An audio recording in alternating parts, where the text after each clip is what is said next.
In western India, there is a land of smiling people, of hard toil in the fields, of strange and lovely festivals. First, at dawn, we see the farmer's wife grinding corn on a wheel of the most ancient design, while her son leads out the cattle to the fields past the great banyan tree. By now, the wife has left her milling, turns to her next task, cleaning out the cowshed. This is the daily round, the same time for each new task each day.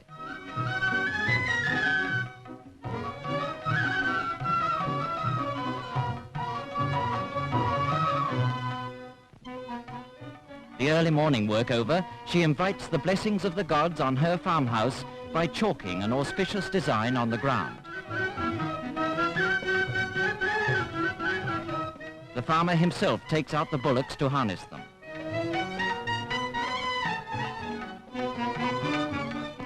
It is the season before the rainy season, the time of ploughing and sowing. Past another banyan tree, past the temple dedicated to Ganpati, past the women taking their water pots to and from the river. From the way these women wear their saris, from the style of the temple, from the banyan tree, we know we are in Maharashtra, the home of the farming and warrior race of Marathas. The wife is back cooking the morning meal. Part of the art of making it well is this patting it from hand to hand before throwing it on the warm pan.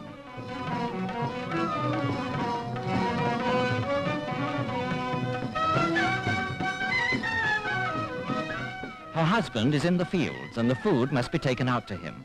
But there is not only food in those baskets, there are also farming implements. For the women, their domestic duties over, are now ready to work alongside the men in the fields.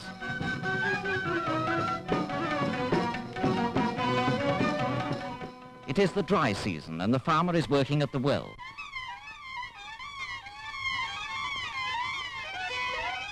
Eight bullocks are harnessed to one of the most primitive forms of irrigation.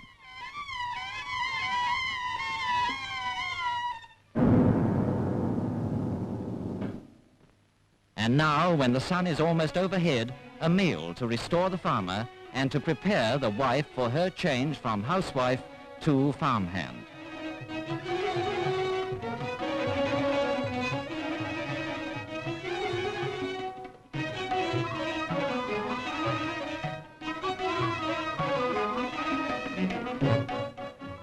Nowadays, one of their most profitable fields is the field of massive cauliflowers.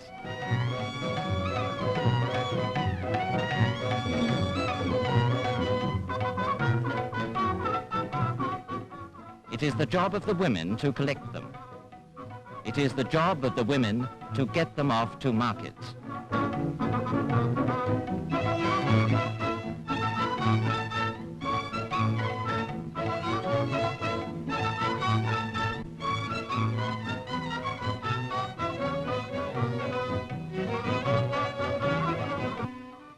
The season of ploughing. The draft animals in this part of the world are always bullocks. Their slow gait and the hard soil make the work heavy.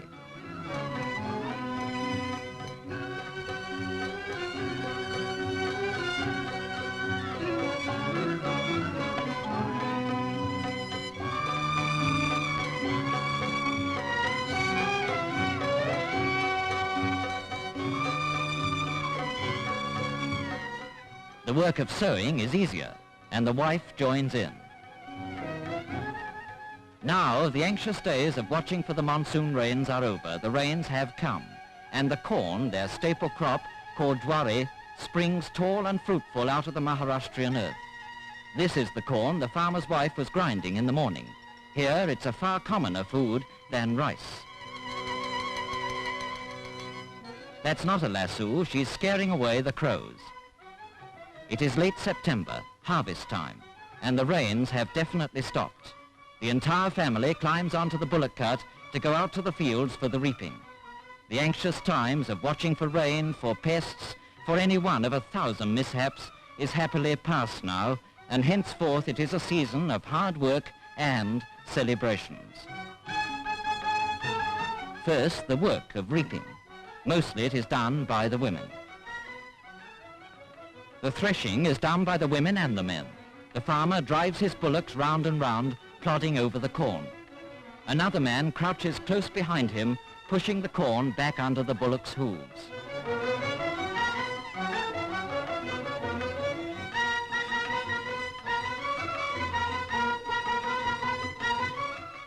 The winnowing is a picturesque sight. All over Maharashtra you can see the peasants at this season of the year perched precariously on narrow trestles holding trays of corn in the wind. The harvest is in, so now to the corn ceremony of Thanksgiving. The farmer throws red kumkum, which brings good luck on the pile of corn. Then a coconut, the food of the gods, is broken and the pieces cast on the corn. And now the dedication. The women's foreheads are marked with the red kumkum.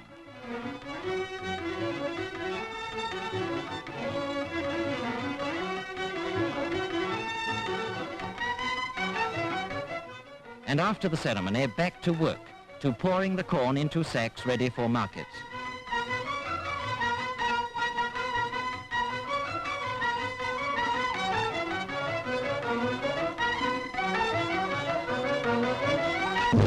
It is November, an auspicious month for marriages. The bridegroom, flower-covered, rides to the ceremony on a white mare, and the guests dance with sticks in front of him.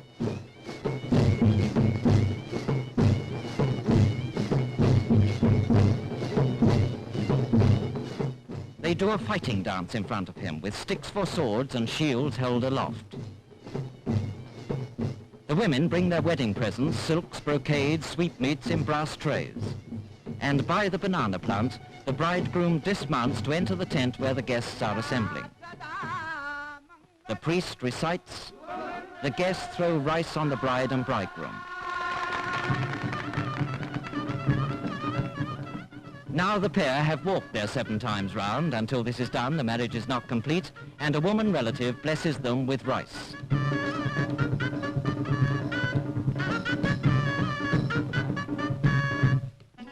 There is a special caste of professional dancers who do the after-marriage dance.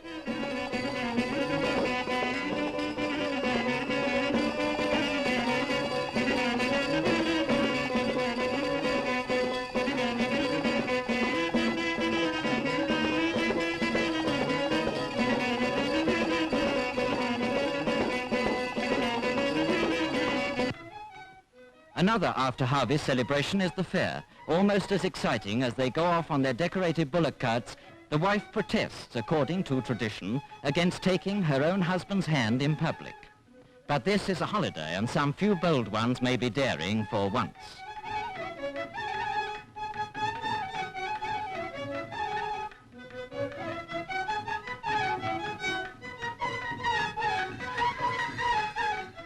Hundreds of years ago, these families would have looked the same, galloping their bullocks along the country road.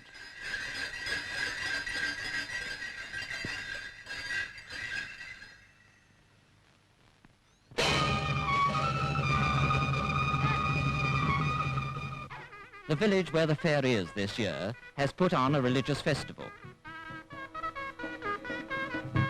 The farmer buys flowers from the priest as an offering to the god.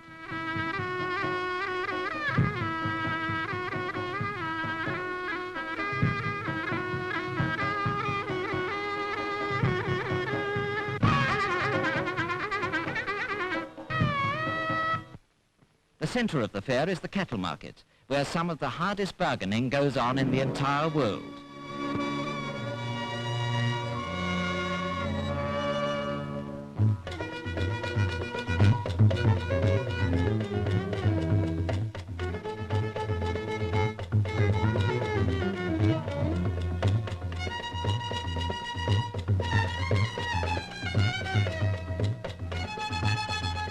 Every local entertainment is there.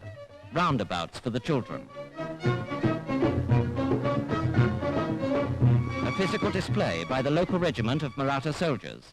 For these people never forget they are first and foremost a martial people. There is always a wrestling match, and every member of the crowd knows every trick.